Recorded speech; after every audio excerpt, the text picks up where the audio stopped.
Nakita naman na po namin na isolated po yung area eh. Kumbaga wala pong mga nakatira doon, gubat.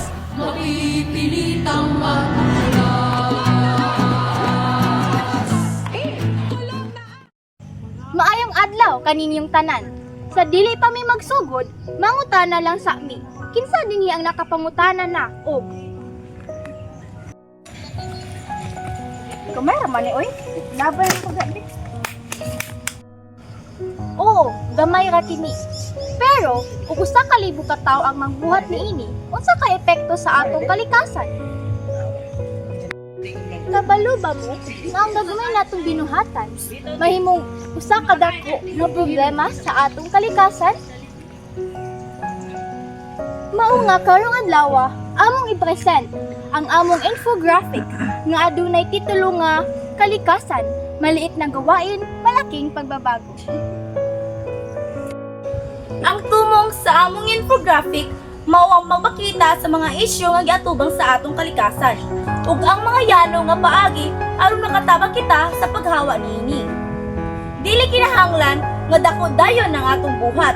Usahay ang paglabay lang sa basura sa hustong basurahan o pagdala ng reusable bottle, dako na kaayo ning tabang. Karong panahona, daghan na kaayo environmental problems ang ato na sinati. Mao nga importante nga magsugod ang kausaban sa mga tagpusan nato. Una, basura. Sa unang bahin sa infographic, makita nato ang problema sa basura. Kini usa sa pinakadagkong problema sa atong komunidad. Kung dili sakto ang paglabay sa basura, mahimong mabara ang mga kanal nga mao hinungdan sa baha. Makadali usab kini og mga ilaga og lamok nga mahimong hinungdan sa sakit. Ang yano nga solusyon mao ang pagbulag sa biodegradable og non-biodegradable nga basura ug paglabay niini sa hustong basurahan. Pero init naman kini nga rin eh. Una na patoy daghang kahoy diri nagduwa pa ta ato diri. Aron wa na eh. Sa naman eh. Hasta akong kahoy nga gitanong mo ato diri wa na. Mo gini makakusa ni landslide eh. Sa pa ng baha. Nabar sa kanang mga taong patuo. Pagkakalbo sa kagubatan. Sunod mao ang pagkakalbo sa kagubatan o deforestasyon. Ang pagputol sa mga kahoy walay pagpuli niini. Makadaot sa pinaiyahan, ang mga kahoy importante tungod kay sila ang naghatag nato og presong hangin o nagtabang sa pagpugong sa baha ug landslide. Mao nga importante nga magtanom kita og kahoy ug likayan ang ilegal nga pagputol niini. Di ba kay kahoy?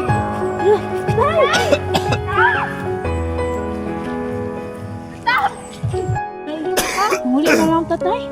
Ano? Sikuan eh. Wala man say fresh nga air diri dayo eh. Ano man kanin no? Ganiya siya maling marites. Sige matugsuno siya mga basura sa good. Awaro si tatay na rin. Ano nani ron. Ay, kapoy ani eh. Tungod po dis mga sakyanan ni Aling Kon ba? Gani. Aling Marta, no? Lagi giahak. Ano?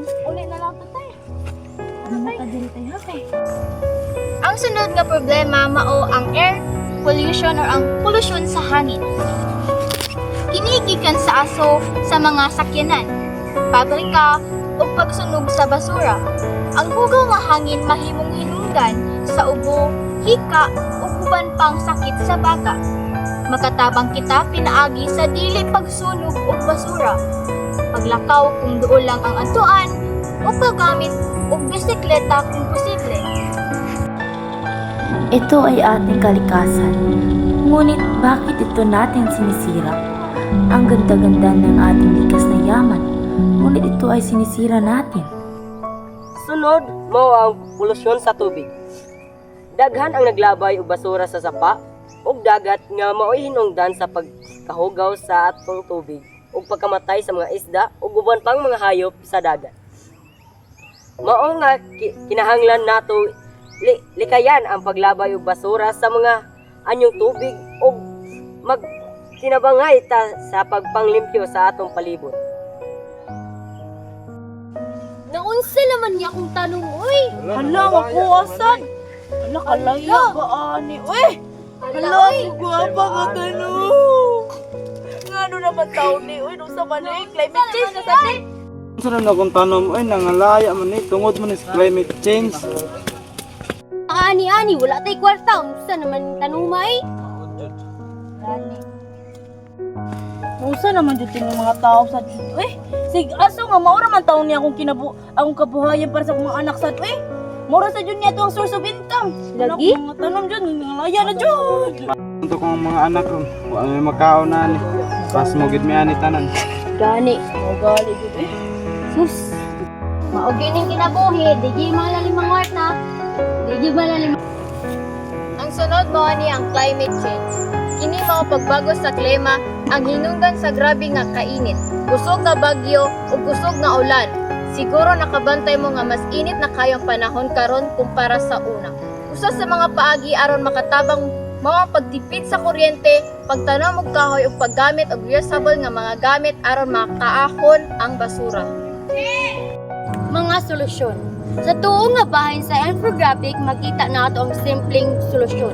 Sama sa pag-segregate sa basura, pagtanom og kahoy, paggamit og eco-friendly nga produkto, pagtipid sa tubig ug kuryente. Ang paglikay sa paggamit og single-use plastic, bisan og yano lang kini nga butang.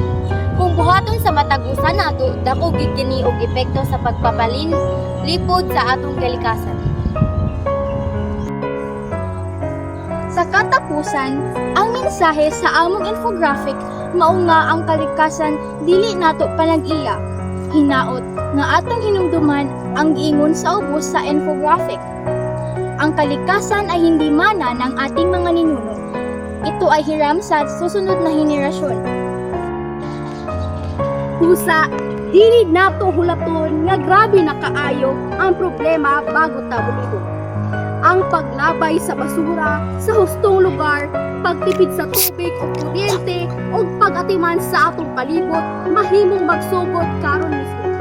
Remember, small actions can create big changes. Ang kaugmaon sa atong kalikasan nagsugod sa atong mga desisyon karon. Daghang salamat ug maayong adlaw sa tanan. Sino ang nagdudusa pag winawasak yung kalikasan? Sino? Yung mahihirap.